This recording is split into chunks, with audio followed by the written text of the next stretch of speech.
अगर आपको लगता है कि OTP बताने से कुछ नहीं होता तो इस कहानी को बहुत ध्यान से सुनिए, क्योंकि ये कहानी किसी चोर का नहीं है और किसी अपराधी का भी नहीं है। ये कहानी एक ऐसे लड़के का है जो खुद को बहुत समझदार समझता था।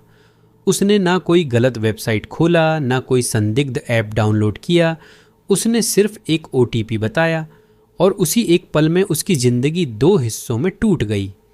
वो लड़का एक सामान्य जिंदगी जीता था, सुबह काम, शाम घर और रात को थकान।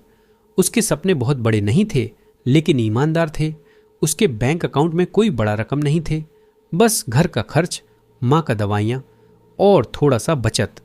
उसके लिए बैंक अकाउंट सिर्फ पैसा नहीं था, सुरक्षा था।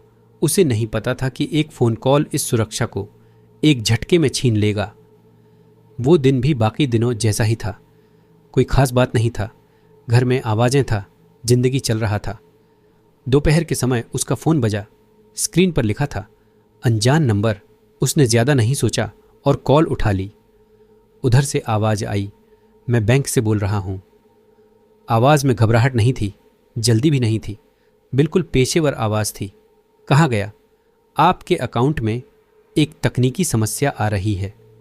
अगर अभी ठीक नहीं किया गया तो अकाउंट ब्लॉक हो सकता है। फिर कहा गया, बस एक OTP बताना होगा। सब कुछ बहुत असली लग रहा था और यहीं वो लड़का फंस गया।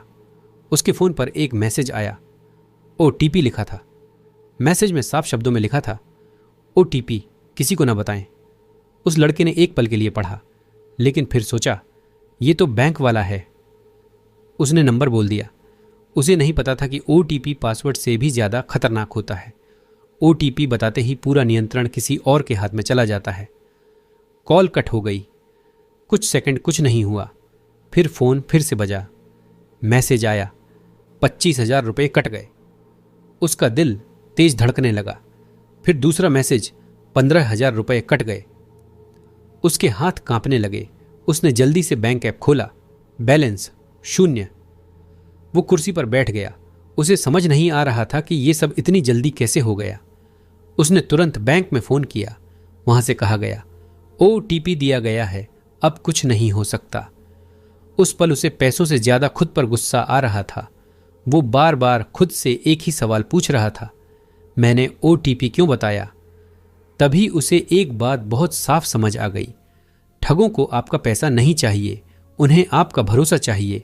OTP उनके लिए आपके अकाउंट की चाबी है और जैसे ही चाबी दी जाती है, दरवाज़ा खुल जाता है। उस लड़के ने साइबर हेल्पलाइन पर शिकायत की, लेकिन पैसा वापस नहीं आया। उसकी गलती छोटी थी, लेकिन उसकी कीमत बहुत बड़ी थी। इस कहानी की सबसे बड़ी सीख यही है, बैंक कभी भी OTP नहीं मांगता, और अगर कोई मांगे तो समझ जाइए वो बैंक नहीं है। अगर आज या कल कोई आपसे OTP मांगे तो याद रखिए, OTP बताना पैसा देने से भी ज़्यादा खतरनाक है।